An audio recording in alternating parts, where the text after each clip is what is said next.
This next story is not one that I'd heard of up until, I guess, last week.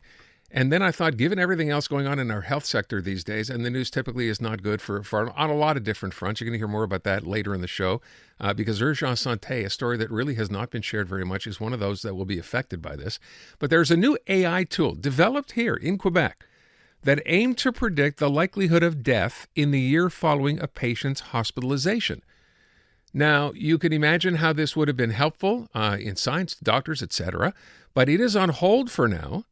To try to understand why and what exactly the use here would have been, Dr. Jean-François Ethier, who's a researcher at the University of Sherbrooke and author of the study, is on the phone. Dr. Ethier, thanks for being here this afternoon. Can you just give our audience an idea of why we would even want to have a tool like this and how it would have been applied? For sure. So this tool could actually be used in different situations. And so I practice in internal medicine. We tend to see patients with multiple diseases, which by themselves might not seem so bad. So you might have a bit of diabetes, you might have a heart attack in the past, you might have renal failure, so your kidneys aren't working so well. And none of these individually would actually mean that you were about to die. But yet when you take them all together, they tend to interact, and then it actually may paint a darker picture than what could be imagined.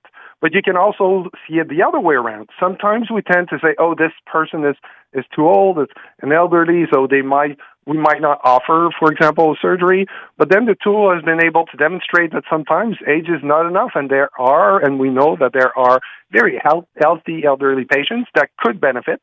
And so this tool could be useful, I would say, at least in these two situations. So maybe it's not fair to ask, but to find out that this has now been pushed back, what was the rationale behind doing that, as far as you understand?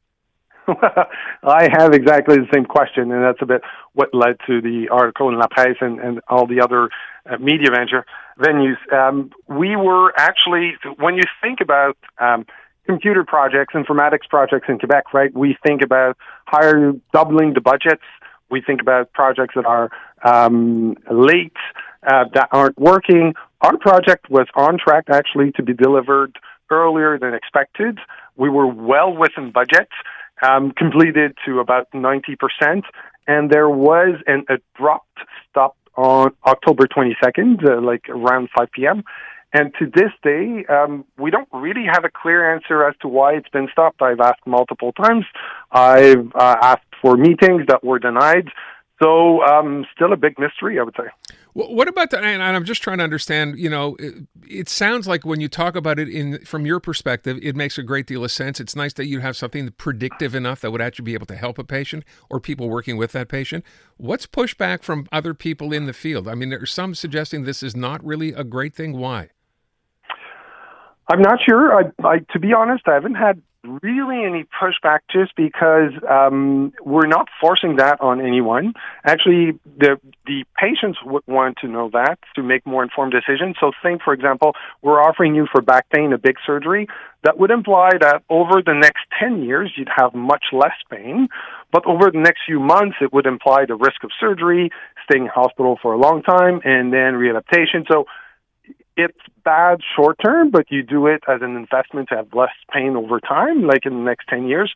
But if I was to tell you that you have 90% of dying in the next year, you might make a different decision. Say, well, instead of the surgery, I'm going to go with the pills and spend the upcoming time differently.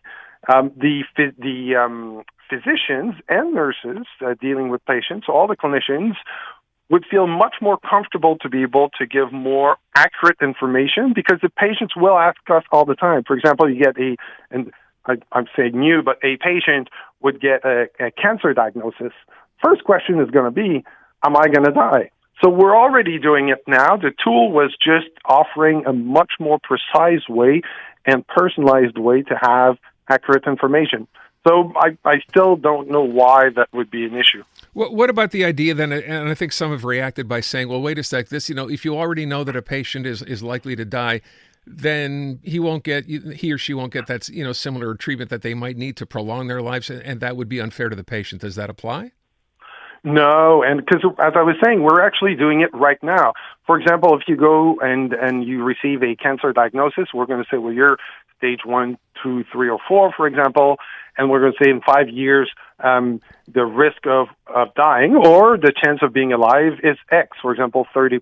Now, once we've said that, we've never denied any useful treatment to anyone on that single basis, right? You need to be healthy enough so that the drawbacks of the therapy are lower than the expected benefits. Mm-hmm, right. But this in and of itself is not a reason to stop, and it remains a highly personal decision based on that information. What would you choose? So you're the patient, right? You're given this information, and you have a right, obviously, to choose what to do. You can continue to try to fight and hope that one day there'll be a miracle cure, or you can say, Correct. given what you've told me, I might as well call it a day now when I'm perfectly okay with that. That's all you're arguing for, is it not? Exactly, and it's for, because the patients today need to make those decisions. So if we go back to the back pain, we will ask the patient, do you want the surgery? Mm-hmm. And today, my assertion is the patients might not make a fully informed decision because it's very difficult to understand what are the benefits, short-term, long-term, as well as the drawbacks or the risks. So what we are offering, and it's nothing else than an offering, right? You could very well say, I'm not interested, right. The same way you could say, I'm not interested in the scan. So if you're not interested, that's completely fine. It won't be calculated, and you keep doing what you're doing right now. So the question I would have was, there's obviously a big difference between someone in their 40s or 50s and someone in their 80s, for example, right? And let's say for whatever reason, bad luck, and you're in, your 40 or 50 group, and you're told that, based on what you have, the diseases you have, we don't anticipate, you're going to be able to live very much longer. But then, of course, at that age, you're thinking, well, wait a sec, medical research is amazing sometimes. Maybe within the next 10 years, something will come up, will be developed, and change that prognosis. What then?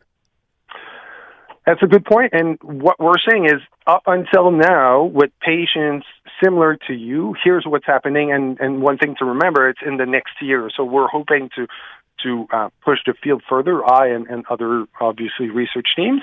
But what we're looking at is the next year. And honestly, I'm in that age group. And if I was to die suddenly with my 2 kids, not knowing and not having had the chance to live the last few months of my life differently with my kids, I would actually be very upset. Now, it's easy to have these discussions in a vacuum if you're not really sick, but right. Talking to younger patients as well as older patients, both age groups would actually see, not everyone, but many patients in both age groups would see important benefits with such a tool. I would ask one last thing, which is a wholly unfair question, but anything to do these days with the healthcare sector seems to have this as a rationale by the government. Do you think, if I asked you if you really believe this, that this project that you've come up with here, that you're developing here, has anything to do with money and the fact that the government said simply, we don't want to spend the money on something like this because we don't want to spend money on healthcare?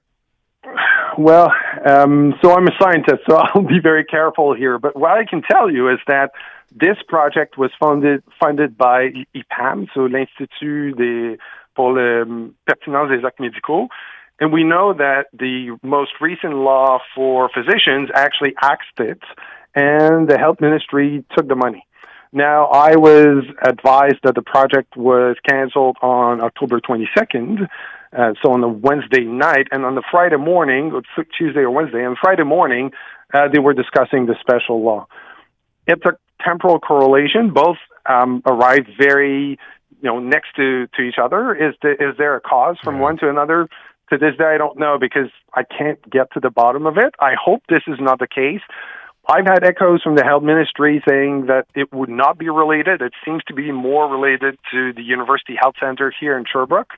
But again, we're still in a big mystery. And you have no idea if and when this might be reversed? No, and I'm hoping that by actually having more of these conversations and explaining to people why this might be an important tool for Quebecers, that it's going to help people see why this is important, especially since we've already spent north of $1 million on that project. It was working well, and it's virtually completed. We were just about to start the test phase. So hopefully people will come back to their senses, and we can have a nice and successful project. People coming back to their senses, that's a huge expectation in this province these days. All right. I thank you so much for your time, Doctor. Very much appreciated. Wish you good luck. Great pleasure. Take Thanks care. for the invitation. Dr. Jean-François Ethier, researcher at the University of Sherbrooke. I'm Dylan Playfair. And I'm Tyler Smith. We're putting loneliness in the penalty box by talking to some of our favorite athletes about the importance of friendship. This is Bromance. Bromance is brought to you by Charm Diamond Centers, proudly Canadian owned and operated. Charm has been part of your love stories and bromances for over 50 years. And you can find Bromance on the iHeartRadio network or wherever you get your podcasts.